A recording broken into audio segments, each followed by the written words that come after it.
साल 2024 में आप समझते हैं कि महंगाई नीचे होगी या महंगाई की शरह में कमी आएगी या जरासी कीमतों में कमी होगी? नहीं होगी, नहीं होगी। बिल्कुल मुझे नहीं लग रही है।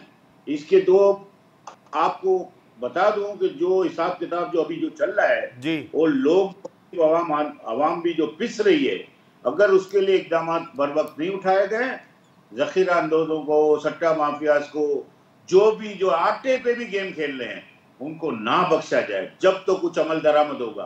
रिटेल बेस पे कंट्रोल नहीं हुआ तो भी यही महंगाई होगी। अच्छा कंट्रोल अब्दुल करना साहब, पड़ेगा कौन सा हर कार्टल आदमी को। सबसे ज्यादा पूरी मजबूत दुनिया है? में कौन सा कार्टल सबसे ज्यादा के मजबूत लिए है? चीनी का कार्टल, चावल का कार्टल, दालों का, तेल का?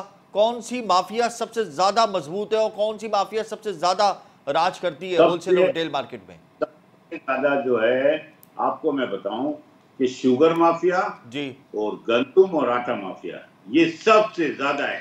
20,000 वाला किसी घर में जाके तो पूछ लें कि वो रोटी कैसे खा रहा है। वो सिर्फ पानी से खा रहा है, क्योंकि बिजली के बिल, गैस के बिल को अफोर्ड ही नहीं कर पा रहा।